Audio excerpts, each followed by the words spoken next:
Friends, today we are going to learn English of standard 5 और उसमें continue part activity 4 grandpa's friend second. You don't understand, John. Pop-Pop shook his head from side to side, and after a long pause, he said, I sat in this chair with your grandma right here when I asked her to marry me. Grandpa ने John को क्या बोला कि तुम नहीं समझ रहे हो. तो पॉप ने अपना हेड क्या किया, ऐसे घुमाया. आफ्टर अ लॉन्ग पॉज, लंबी सांस लेने के बाद, मैं तुम्हारी ग्रैंडमा के साथ ये चेयर पे बैठता था. कब? जब मैंने उनसे मैरी करने के लिए बोला था. It was so long ago, but when I sit in this chair and close my eyes, I feel she is near. अभी क्या है, जब भी मैं इस कुर्सी पे बैठता हूँ और अपनी आंखें बंद करके सोचता हूँ तो मुझे कैसी फीलिंग आती है कि वो मेरे पास है. The old man passed his hand gently along the arm of the chair. और वो अपना हाथ बहुत ही कोमलता से उस कुर्सी पे घुमाने लगे. It's amazing, John thought, how Pop-Pop can remember things from the past. In the present, he forgets almost everything. John sat down on the floor by Pop-Pop's feet and listened as the old man went on. John ने सोचा कि कितना amazing है कि grandpa पुरानी बातें याद रखते हैं और मैं तो खुद प्रेजेंट का भी भूल जाता हूँ. और फिर वो अपने ग्रैंडपा के पैरों के वहाँ बैठ के जो वो बोल रहे हैं वो बड़ी ही ध्यान से सुन रहा है. And the night your father was born, I sat in this chair. I was nervous. I was scared when they placed the tiny baby into my arms. और क्या बोल रहे हैं कि जिस रात तेरे पापा का जन्म हुआ तभी भी मैं यही चेयर पे बैठा हुआ था और कैसा फील कर रहा था, नर्वस. और जब मेरे हाथ में एक छोटा सा बेबी दिया, and I was never happier. A smile suddenly lit his old face. I think I am beginning to understand, John said thoughtfully. John ने क्या बोला, मुझे लगता है कि मैं समझने लगा हूँ. Many years later Pop-Pop voice broke and he paused a moment before he continued. I sat in this chair when the doctor called and told me that your grandma was ill. I was lost without her, but the chair gave me comfort and warmth. यही chair पे मैं तब भी बैठा था जब doctor ने मुझे बताया कि ग्रैंडमा बीमार है और मैंने उसको खो दिया. I was lost without her, और मैं पूरी तरह से टूट गया.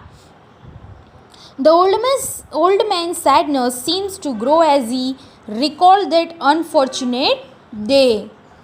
I am sorry, Pop-Pop. John looked at his grandfather and said, I do see. Now this is not just any old chair. This chair is more like your friend. अभी मुझे समझ में आ गया कि ये चेयर सामान्य नहीं है, ये चेयर आपके फ्रेंड की तरह है.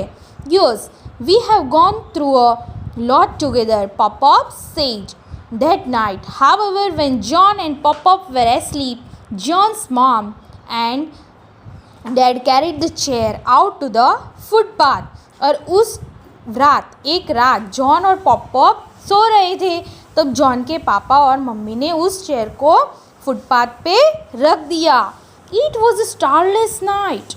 Through spring had set in snow fell silently from the black sky and covered Pop-Pop's chair with a blanket of white. और क्या हुआ, बहुत ही रात कैसी थी, तारे नहीं थे रात में और बहुत ही डार्क नाइट थी और स्नो भी गिर रहा था. The next morning when John came downstairs, Pop-Pop stood by the window and looked outside. और जब नेक्स्ट मॉर्निंग को जब जॉन नीचे आता है और देखता है कि पॉप विंडो में से कुछ बाहर देख रहे हैं, a tear rolled down his hollow cheek. John followed the old man's gaze and froze. Snow covered the chair stood on the footpath out of the house. और जॉन ने क्या क्या देखा कि घर के बाहर वो कुर्सी रख दी थी. It shocked John. He ran outside. Wait, don't take the chair, he shouted, waving both arms in the air as he rushed to stop the man from taking the chair away. और John ने क्या किया, वो बहुत ही बार दौड़ा ज़ोर से और उसने क्या शाउट किया कि वो चेयर मत ले जाओ. Then he ran back inside and faced his mom. और फिर से वो घर पे दौड़ के वापस आता है और उसकी मॉम के सामने देख के बोलता है, लुक एट पॉप. मॉम, दादा की तरफ देखो. You can throw out his chair. तुम लोग इस तरह से उनकी चेयर को नहीं थ्रो कर सकते हो. This is not just a chair. This chair has been with pop for a very long time. ये सिर्फ चेयर नहीं है, ये चेयर बहुत ही लॉन्ग टाइम से यहाँ पे है. This chair has been with Pop-Up for a very long time. This chair is like a friend. John's mom turned and looked at the old man slowly. She walked towards him. With her middle and ring finger, she wiped away a tear. और उन्होंने क्या किया, जो tier थे वो अपनी हाथों से पोंछ दिए. And then she took the old man's face into both her hands and said, I am sorry, Pop-Up. I guess I just didn't realize how much the chair meant to you. John and I will bring your chair back inside. John और मैं आपकी chair को वापस ला देंगे. और उन्होंने क्या बोला ग्रैंडपा से, sorry. They brushed off the snow with their hands and pushed the chair back inside. उन्होंने जो स्नो गिरा था चेयर पे उसको हटा दिया और दोनों हाथ से पकड़ के कुर्सी को अंदर लाए. They placed it next to the fireplace so it could dry. John's mom stopped back then and, as if seeing the chair for the very first time, spoke to herself. और क्या हुआ, जॉन की mummy ने उस chair को fireplace के वहाँ पे सूखने के लिए रख दिया. Mom, I guess it does give the room a certain touch of character. And John and Pop wholeheartedly agreed that the living room would be rather dull without this old chair. और John और pop ने अपने पूरे दिल से क्या agree हो गए और क्या बोला कि अपना जो लिविंग रूम है वो इस चेयर के बिना बहुत ही डल लग रहा था. ओके, अभी हम नेक्स्ट पार्ट में इसके क्वेश्चन आंसर्स करेंगे. Thank you and have a nice day.